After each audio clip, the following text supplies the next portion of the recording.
Hello friends, welcome to suggestive education. সাজেস্টিভ এডুকেশনে সকলকে স্বাগত জানাই। কনস্টেবল জিডি এক্সামিনেশন 2025-এর জন্য যে আমরা 2024-এর প্রিভিয়াস ইয়ারগুলো প্র্যাকটিস করছিলাম, তার আজকে 20 ফেব্রুয়ারি 2024 যে এক্সামটা হয়েছিল, তার আজকে ফোর্থ শিফট। এর আগে আমরা 3টা শিফট আলোচনা করেছি, তারপরে আমরা 21শে ফেব্রুয়ারির কোশ্চেন অ্যান্সার আলোচনা করব। তো আজকের প্রথম কোশ্চেন দেখো, বলছে অঙ্কিত একটি পণ্য 10% ক্ষতিতে বিক্রি করে। যদি সেটি 30% কম দামে কিনে এবং 26 টাকা কম দামে বিক্রি করে, তাহলে তার লাভ হবে 10%। পণ্যের মূল দাম কত? তো দেখো, প্রথমে কি বলছে যে 10% ক্ষতিতে বিক্রি করে, তার মানে আমরা ধরে নিলাম যে পণ্যটি 100 টাকায় কিনেছে, ঠিক আছে, কিন্তু বিক্রি করছে কত টাকায়? 90 টাকায় বিক্রি করছে। এবার বলছে যে যদি সে 30% কম দামে কেনে, মানে 100 টাকায় কিনেছিল, এটা যদি এবার 70 টাকায় কেনে, তাহলে এই 26 টাকায় আমি একটু পরে আসছি, তাহলে বলছে যে 10% লাভ হবে। মানে 26 টাকা কম দামে বিক্রি করলে 10% লাভ হবে। কিনেছে কত? 70 টাকায়। এবার এটা যদি 10% লাভ মানে কত? 10% লাভ মানে হচ্ছে 70-এর 10%, 70-এর 10% বার করলে আমাদের কত হবে? 7 টাকা। অর্থাৎ 77 টাকায় বিক্রি করেছে। প্রথমে 100 টাকায় কিনেছিল, 10% ক্ষতি, অর্থাৎ 90%-এ বিক্রি করছে। এবার 70 টাকায় কিনছে, 10% লাভে 77 টাকায় বিক্রি করছে। তো এর মধ্যে ডিফারেন্স কত হচ্ছে? 13। কিন্তু অঙ্কতে বলেছে না, এর 26 টাকা ডিফারেন্স হবে, অর্থাৎ 26 টাকা কম দামে বিক্রি করবে। আগে 90 টাকায় বিক্রি করতো, এবার 77 টাকায় বিক্রি করছে, কিন্তু এখানে বলছে 13 টাকা হচ্ছে, কিন্তু অঙ্ক বলছে 26 টাকা। তার মানে 13-র মানে 26। তাহলে 13 যদি 26 হয়, তাহলে পণ্যের মূল দাম অর্থাৎ 100 সমান কত হবে? তো 100-র মান কত হবে? তো 13-র মান যদি 26 হয়, অর্থাৎ 2 গুণ, তার মানে 100-র মান হবে 2 গুণ, অর্থাৎ 200। Option C. ওকে, চলো তারপরে অঙ্ক। এখানে একটা সরল রয়েছে, 2016 ভাজক 4 ভাজক 32 গুণিত 6 বিয়োগ 26 গুণিত 3। সহজ অঙ্ক, বুঝতে পারছো তো? প্রথমে আমরা এটা কী করব? ভাগ করব। তো 2016-কে আমরা যদি 4 দিয়ে ভাগ করি, তো কত হবে? 4 5-এ 20, আর এখানে হচ্ছে একটা শূন্য, 4 4-এ 16, 504। যোগ চিহ্ন দিয়ে দাও, 32-কে 6 দিয়ে গুণ করো, এটা হয়ে যাবে 192, বিয়োগ তারপরে 26-কে 3 দিয়ে গুণ করো, 3 6 18, 3 2 6 1 7, 78। 504 থেকে 92 যোগ করতে হবে। তো 504 আর 92 যোগ করলে কত হবে? 600, 4 2 6 9, 696। আর এখানে বিয়োগ 78 রয়েছে, তার মানে এটা যদি 696 থেকে 78 বিয়োগ করো, তো 16 থেকে 8 বাদ 8, তারপরে 8 থেকে 7 বাদ 1, 618। Option D. তারপরে দেখো, একটি গোলকের ব্যাসার্ধ 3.5 সেন্টিমিটার। গোলকের মোট পৃষ্ঠতলের ক্ষেত্রফল কত? তো পৃষ্ঠতলের ক্ষেত্রফল, গোলকের পৃষ্ঠতলের ক্ষেত্রফলের সূত্র কি? 4 পাই আর স্কোয়ার। অর্থাৎ 4 পাই আর স্কোয়ার বলা হয়েছে, এটা পৃষ্ঠতলের ক্ষেত্রফল। তো আমরা এবার সূত্র অনুযায়ী বসাবো। 4 গুণিত পাই মানে কত? 22-এর 7, আর আর মানে হচ্ছে ব্যাসার্ধ, অর্থাৎ 3.5। তো 3.5-কে আমরা 35/7 লিখতে পারি। এবারে এখানে দেখো, এই 3.5 অর্থাৎ আরটা স্কোয়ারে রয়েছে, সূত্রতে স্কোয়ার আছে, তার মানে এটাকে আমরা 2বার লিখব, তাহলে এটা স্কোয়ার হয়ে যাবে। চলো, এবার সূত্র অনুযায়ী বসানো হয়ে গেল। এবার এটাকে ক্যালকুলেশন করো। এখানে আমি 35/7 লিখে দিয়েছি না, এটা 35/10 হবে। চলো, এবারে এটা ক্যালকুলেশন করো।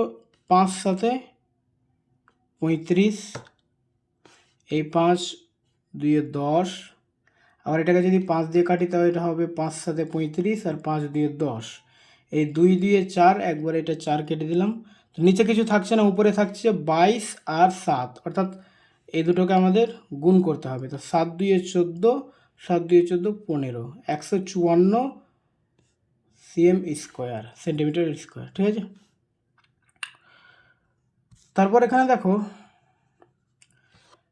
13 জন ছাত্রের গড় নম্বর 130, কিন্তু পরে দেখা গেল যে একজন ছাত্রের নম্বর 32-এর জায়গায় 23 হিসেবে ভুল এন্ট্রি হয়েছে, তাদের সঠিক গড় কত হবে? তো প্রথমে আমাদের যেটা করতে হবে যে এই 13 জন ছাত্রের গড় নম্বর হচ্ছে 130, তো এটাকে মোট বের করতে পারি। মোট বের করে এখানে কত ভুল হয়েছে ওটা ওখানে যোগ করতে হবে। তারপরে আমি এইভাবে করছি না, দেখো আমি প্রথম অঙ্কটা দেখো কি বলছে যে ছাত্রের নম্বর 32-এর জায়গায় 23 হিসেবে ভুল এন্ট্রি হয়েছে। তার মানে কি অরিজিনালি 32 হতো, 23 মানে কম এন্ট্রি হয়েছে, তার মানে আমাদের বেশি এন্ট্রি করতে হবে, মানে ঠিক এন্ট্রি করলে বেশি করতে হবে। তো ঠিক এন্ট্রি বেশি করতে হলে কত বেশি হবে? 23 থেকে 32 হবে 9। আচ্ছা, এটাকে আমরা 9কে এইভাবে করতে পারি, 13কে 130 দিয়ে গুণ করে 9টা যোগ করে দিব, তারপরে আবার 13 দিয়ে ভাগ করব, উত্তরটা বেরিয়ে যাবে। তো এতটা আমরা না করে এই 9কে ডাইরেক্ট 13 দিয়ে ভাগ করব, কারণ এই 9 বাড়বে, তো 9 13 জনের উপরেই তো বাড়বে, যেহেতু গড় রয়েছে, তো মোট 9 বাড়বে মানে 13 জনের উপরে বাড়বে। ঠিক আছে, তো আমরা যদি এটাকে 9কে 13 দিয়ে ভাগ করি তো 0 আচ্ছা সরি, দশমিকের জন্য একটা শূন্য নেব এখানে। এবারে 6 13 78, নামছে কত 12, দশমিকের জন্য আবার শূন্য, 9 13 117। তার মানে প্রত্যেকে 0.069 করে বাড়বে। আচ্ছা, এখানে আমি 120 হয়েছে 117, মানে এটা প্রায় আসছে, অঙ্কটা একদম কারেক্ট আসবে না, কারণ এখানে দশমিকের পরে 6 9 হবে। ঠিক আছে, এবার আগে গড় কত ছিল? 130, আর প্রত্যেকে আবার গড় বেড়ে যাচ্ছে 0.69, তার মানে 130.69 এর উত্তর। এছাড়া যদি এভাবে বুঝতে অসুবিধা হয় তো 130কে 13 দিয়ে গুণ করবে, গুণ করলে হয়ে যাবে 1690। এই 9টাকে এখানে যোগ করে নেবে, তাহলে 1699 হবে। 1699কে 13 দিয়ে ভাগ করবে, 130.69 আসবে। ওকে, তারপরে দেখো x1 x2 এবং x3 একটি কাজ একসাথে যথাক্রমে 90 45 এবং 67.5 দিনে করতে পারে। যদি তারা একসাথে কাজ শুরু করে কিন্তু x2 কাজ শেষ করার 13.5 দিন আগে কাজটি ছেড়ে দেয়, তাহলে বাকি কাজটি কত দিনে সম্পন্ন হবে? তো প্রথমে আমাদের এদের ক্ষমতাটা বের করতে হবে। x1 কাজ করে 90 দিনে, x2 কাজ করে 45 দিনে, x3 কাজ করে 67.5 দিনে। ঠিক আছে, তো 67.5 মানে কি 675/10, এটাও একটু মনে রাখবে। তো 675/10, তো এবার এই তিনটার যদি লসাগু আমরা বের করি, এই তিনটার লসাগু হবে 1350। ঠিক আছে, এবার 1350কে 90 দিয়ে ভাগ করলে হবে 15, আর এটা হয়ে যাবে 30, আর 675/10 দিয়ে যদি ভাগ করি তো এটা হয়ে যাবে 20। ঠিক আছে, এবারে তো আমরা x1-এর ক্ষমতা পেলাম, একদিনে সে 15টা কাজ করে, x2 30টা কাজ করে একদিনে, x3 20টা কাজ করে। এবারে বলছে x2 কাজ শেষ করার 13.5 দিন আগে ছেড়ে চলে যায়, কিন্তু আমরা তাকে ছেড়ে যেতে দেবো না, আমরা তাকে কাজ করাবো। তো x2 একদিনে 30টা কাজ করে, মানে 13.5 দিনে সে কতটা কাজ করতো? তো 30 দিয়ে গুণ করে দাও। 30 দিয়ে যদি আমরা এটাকে গুণ করি তাহলে কত হবে? 13.5কে আমরা যদি 30 দিয়ে গুণ করি তো এটা হয়ে যাবে 3 5 15, আর 3 3 9 10, 3 3 4, তো 405 হবে। ঠিক আছে, এবারে এই 405কে এখানে যোগ করে দাও। 1350 আর 405 যদি আমরা যোগ করে দিয়ে হয়ে যাবে কত? 1755। তো এবার কি বলছে, তাহলে বাকি কাজটি কত দিনে সম্পন্ন হবে? তো এই 1755কে এদের ক্ষমতা দিয়ে ভাগ করে দাও। তো এর ক্ষমতা 15, 30 আর 20, 30 20 50 আর 15 65। তো 1755কে 65 দিয়ে ভাগ করো, যা হবে ওটাই উত্তর। 65 দিয়ে যদি আমরা ভাগ করি তো 65 2 130 আর 7 65, তো এটা কাটলে হবে 27।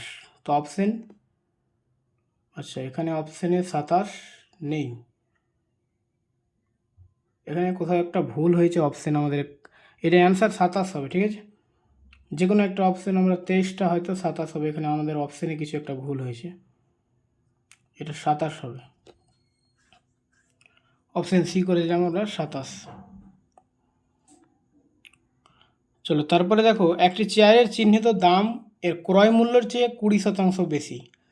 যদি চেয়ারটি 220 টাকায় বিক্রি করা হয় 20 টাকার ছাড় দিয়ে, তাহলে লাভের শতাংশ কত হবে?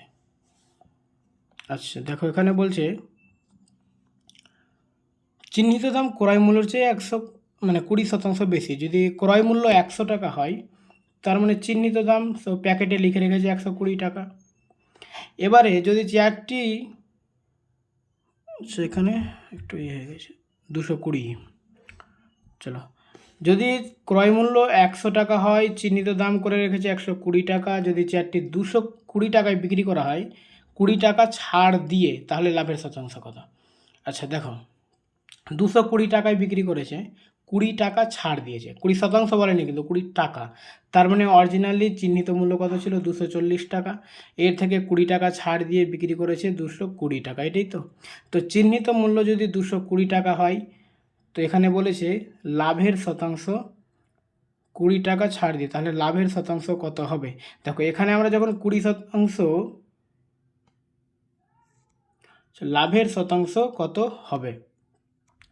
তো 240 টাকা মার্ক প্রাইস ছিল, কিন্তু এখানে বলছে 120 টাকা, মানে 20% বেশি ছিল। এবার এখানে 240 টাকা মার্ক প্রাইস করেছি, কিন্তু বিক্রি করেছে 220 টাকায়। আচ্ছা 240 টাকা যদি 120 টাকা যখন মার্ক প্রাইস থাকছে, তখন 100 টাকা ক্রয় মূল্য। তো 240 টাকা যখন মার্ক প্রাইস থাকছে, তখন 200 টাকা ক্রয় মূল্য হবে। কিন্তু 200 টাকা ক্রয় মূল্য হয়ে বিক্রি করছে 220 টাকা, তার মানে লাভ কত হচ্ছে? 20 টাকা। তো 200 টাকাতে যদি 20 টাকা লাভ হয়, 100 টাকাতে কত হবে? 10 টাকা। তো 10% লাভ। 22 জন ছাত্রের গড় ওজন 42 কেজি। যদি 33 কেজি এবং 39 কেজি ওজনের 2 জন নতুন ছাত্র যোগ হয়, তাহলে 24 জন ছাত্রের নতুন গড় ওজন কত হবে? আচ্ছা, তো 22 জন ছাত্রের গড় ওজন হচ্ছে 42 কেজি, তো আমরা 22 জন ছাত্রের মোট ওজনটা বের করব। তো 42 গুণিত 22 কত হবে? 2 দিয়ে 4, 4 দিয়ে 8, 42 দিয়ে 84, কোনো 84, তাহলে 4, 8, 4, 12, তাহলে 924 হচ্ছে মোট। এবার 33 কেজি এবং 39 কেজি দুইজন নতুন ছাত্র যোগ হলো, তাহলে 924-এর সঙ্গে আমরা 33 এবং 39টা যোগ করে দেব। চলো, 4 3 7 9 16, 2 3 5 3 8 1 9, আর এখানে হচ্ছে 9, তাহলে 996 কেজি। এবার টোটাল ছাত্র সংখ্যা কত হলো? 24 জন। তো এই 996 মোটকে আমরা 24 দিয়ে ভাগ করলে গড় হয়ে যাবে। চলো 24 দিয়ে এটাকে ভাগ করে দাও। 24 দিয়ে আমরা যদি ভাগ করি, তাহলে হবে কত? 4 24-এ 96,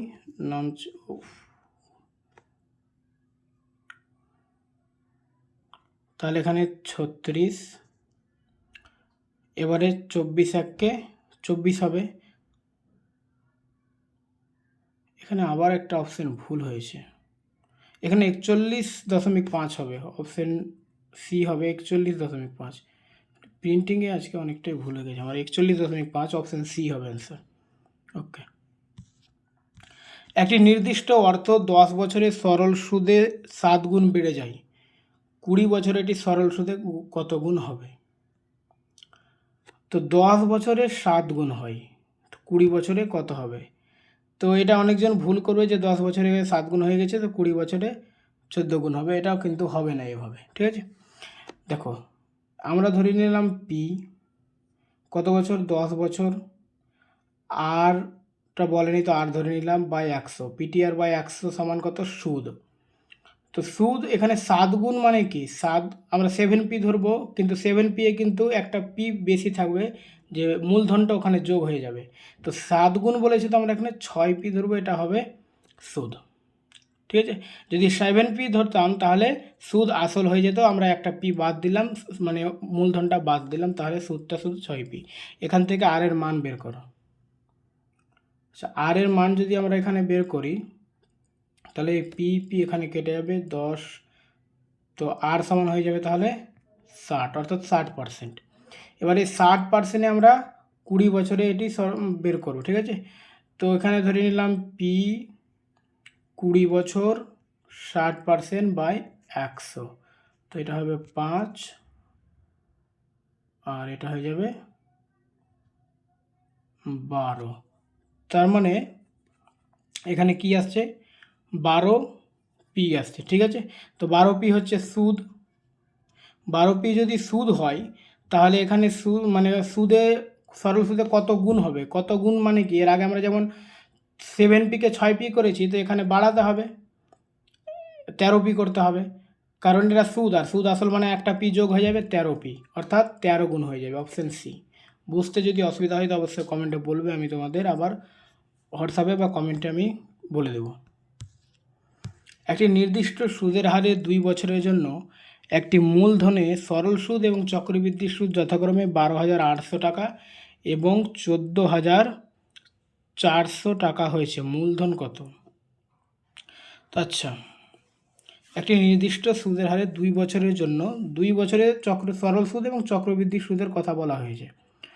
তো চক্রবৃদ্ধি সুদ আর সরল সুদ মানে দেখো, এখানে আমরা যদি মূলধন ধরি তো প্রথম বছরে একটা সুদ বেরোবে, আবার দ্বিতীয় বছরে একটা সুদ বেরোবে, এটা সরল সুদ হয়ে গেল। কিন্তু চক্রবৃদ্ধি সুদে কী হবে, দ্বিতীয় বছরে যে সুদটা বেরোচ্ছে এখান থেকে আবার এই সুদ থেকেও আরেকটা সুদ বেরোবে, তো এটা হয়ে গেল চক্রবৃদ্ধি সুদ, ঠিক আছে। তো এখানে দেখো 2 বছরে মোট সরল সুদ হচ্ছে 12,800, তো 1 বছর করে যদি আমরা ভাগ করে দিই এই ফরম্যাটে, তো দেখো এখানে ধরে নাও একটা মূলধন রয়েছে। এবার 12,800-তে প্রথম বছর 6,400 টাকা সুদ হলো, দ্বিতীয় বছর আবার 6,400 টাকা সুদ হবে, ঠিক আছে, এটা সরল সুদ।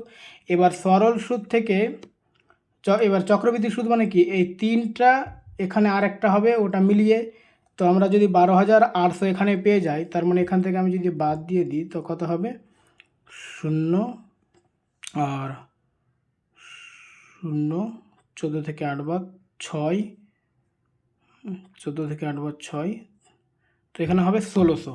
তো এই দেখো 6,400, 6,400 এবং 1600 যোগ করলে মোট চক্রবৃদ্ধি সুদ হবে, আর এই দুটা যোগ করলে মোট সরল সুদ হবে। এবারে এটা কিভাবে আসছে, এর আগে ফরম্যাটে বললাম যে এই পি থেকে এটা আসে এবং এটা থেকে এটা আসে, ঠিক আছে। তো 6400 থেকে 1600 আসছে কত পার্সেন্টে, তো এটা হবে 25%। তার মানে আমাদের উল্টা যেতে হবে যে 6400 মানে 25%, কতটির 25% করলে আসবে, তার মানে আমাকে পিটা অর্থাৎ মূলধনটা বের করতে হবে, ঠিক আছে, মানে একটু উল্টোভাবে যেতে হবে।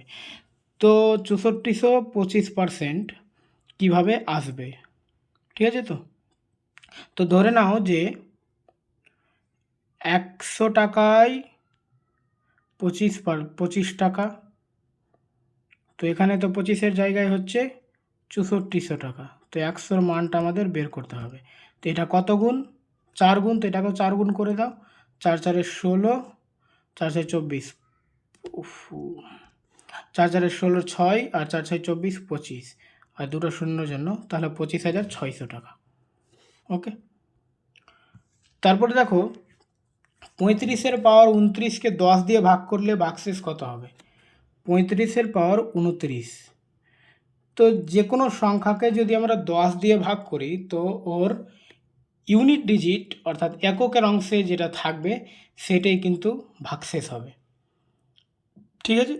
তো আমরা যদি 35-এর পাওয়ার 29 মানে কি, এইভাবে আমরা অনেকটা 29 বার যদি 35 লিখি, 29 বার যদি আমরা এইভাবে 35টাকে লিখি বারবার বারবার করে এইভাবে, তো দেখো এককের অঙ্কে কী আসবে, এটাকে গুণ করলে 5 5 25, 25কে আবার 35 দিয়ে গুণ করলে আবার এককের অঙ্কে 5 আসবে, এইভাবে দেখো 25কে আবার 35 দিয়ে গুণ করো, আবার 5 5 25, মানে এইভাবে গুণ করতে করতে করতে কিন্তু এককের অঙ্কে লাস্টে 5 আসবে।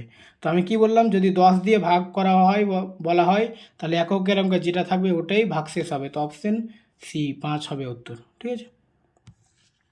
সুম 125 দিনে একটি কাজ করতে পারে যখন মুন এটি 250 দিনে করতে পারে। মুন কাজ শুরু করলো এবং 75 দিন ধরে কাজ করলো, বাকি কাজটি সুম কত দিনে শেষ করতে পারবে। তো দেখো, সুম 125 দিনে করতে পারছে।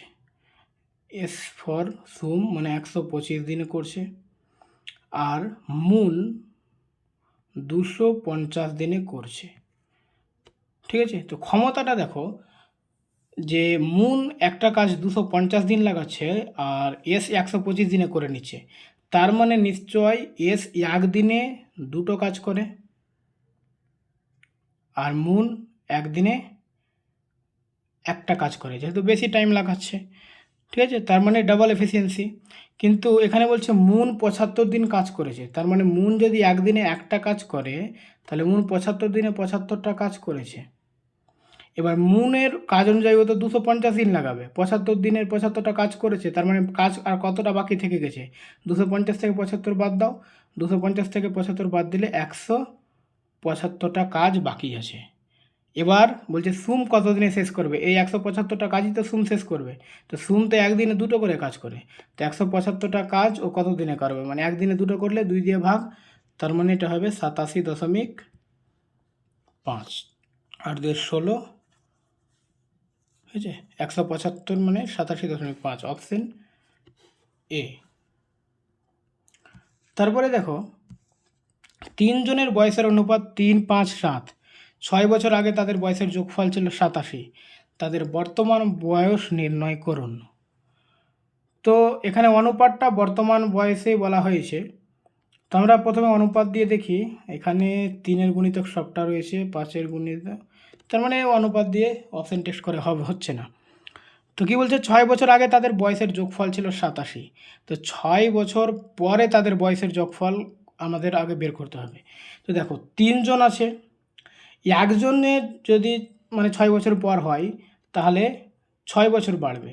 এবার 3 জনের 6 বছর পর মানে 6 6 করে 18 বছর মোট বাড়বে। ঠিক আছে, তো আগে ছিল 87, 6 বছর পর মোট 18 বেড়ে গেল।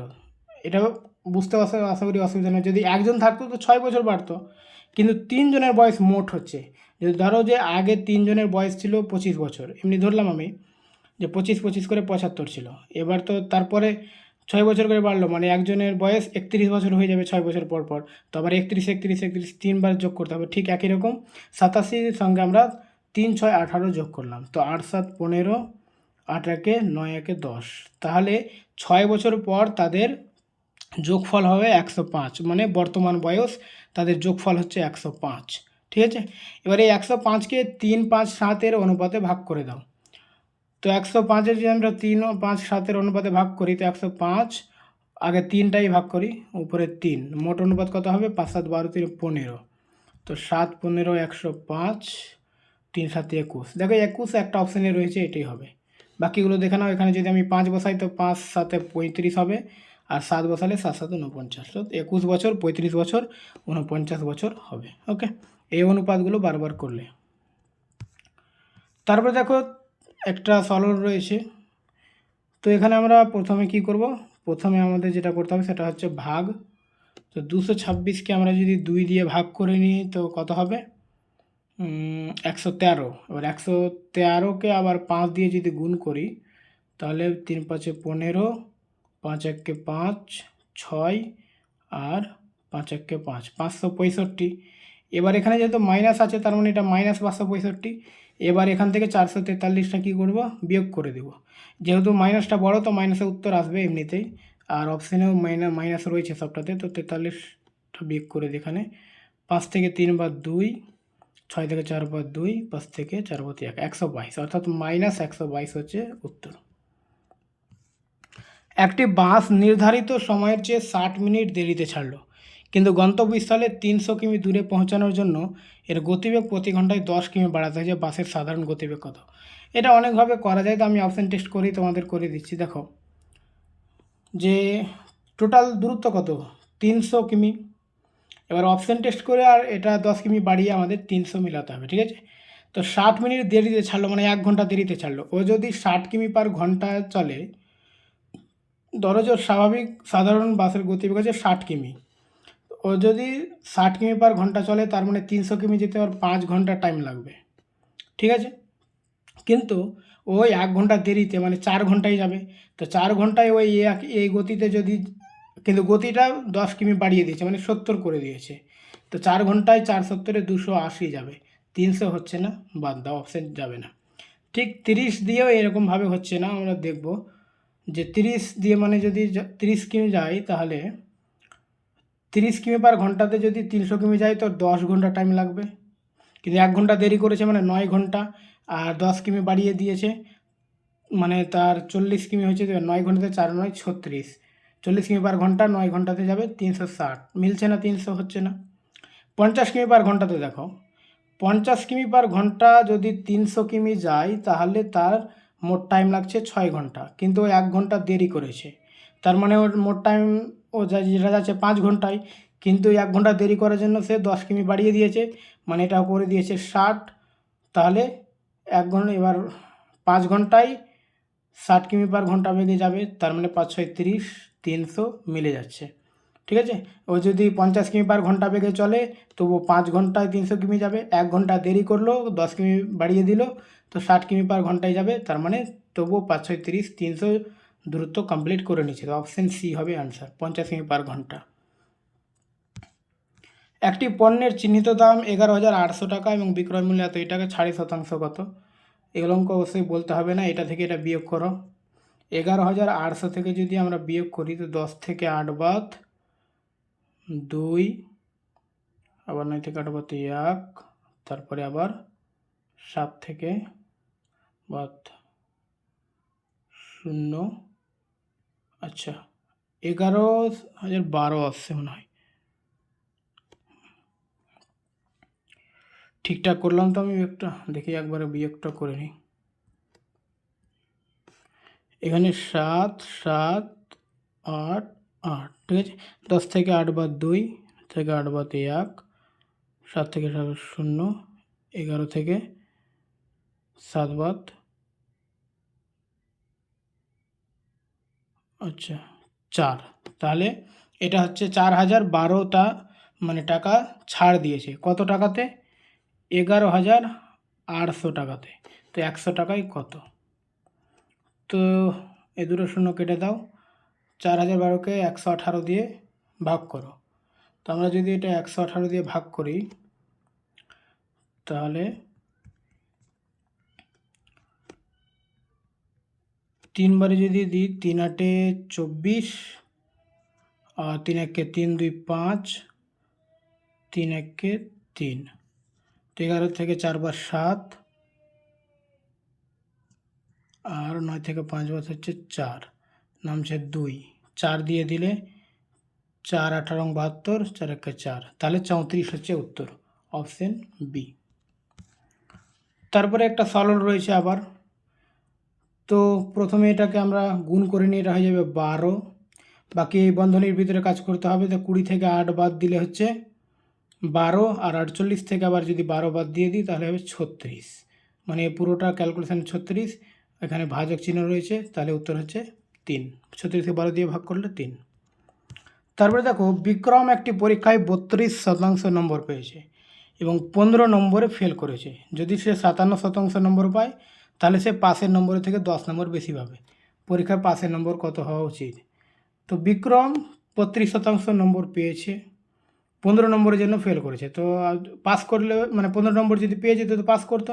তো 32-এর সঙ্গে যদি 15 যোগ করি তো হবে 47, তার মানে 47 পেলে সে পাস করতো। কিন্তু যদি সে 57% নম্বর পায়, তাহলে সে পাসের নম্বরের থেকে 10 নম্বর বেশি পাবে। তো 5 নম্বর তো 47 পেয়েছি, এবার 10 নম্বর বেশি মানে 57, পুরোটাই মিলে যাচ্ছে পুরো অঙ্কর সঙ্গে, তার মানে 5 নম্বর হচ্ছে 47, 5 নম্বর 47 হলে 10 নম্বর বেশি বলে 57 হবে, 15 নম্বর কম পেলে 32 হবে। ঠিক আছে, তাহলে পরীক্ষা পাসের নম্বর হচ্ছে 47। একটি পোশাকের দাম 800 টাকা থেকে কমিয়ে 720 টাকা করা হয়েছে, হ্রাসের শতাংশ কত? তো 800 টাকা থেকে কমিয়ে 720 মানে 80 টাকা কমিয়েছে 800 টাকা থেকে, তো 100 টাকা থেকে কত? 10, অপশন, আবার এখানে মিস্টেক হয়েছে, এখানেও 10 হবে, অপশন ডি উত্তর হবে 10%। ঠিক আছে, একজন লোক একটি রুপি দিয়ে 35টি আম কেনে। যদি লোকটি একটি রুপিতে 30% ক্ষতিতে বিক্রি করতে যায় তবে কতটি আম বিক্রি করতে হবে? একজন লোক 35টি আম কেনে। যদি লোকটি একটি রুপিতে 30% ক্ষতিতে বিক্রি করতে চায় তবে কতটি আম বিক্রি করতে হবে? তো ধরো যে 35টি আমের দাম 35 টাকা, কিন্তু বিক্রি করছে ও 30% ক্ষতি। তো 35-এর 30% ক্ষতি মানে 70% বিক্রি করছে, ঠিক আছে? তো 30% ক্ষতি মানে কি, 100 টাকায় যদি কিনতে তো 70 টাকায় বিক্রি করবে। তো আমরা 70-এর মানটা বের করে নেব। তো এখানে 0 0 কেটে দিলাম, 5 দিয়ে কাটলে 5 7, আর এখানে 5 2, 7 7 49/2। তো 49/2, তো মোটামুটি কত আসছে এটা? 24 24.5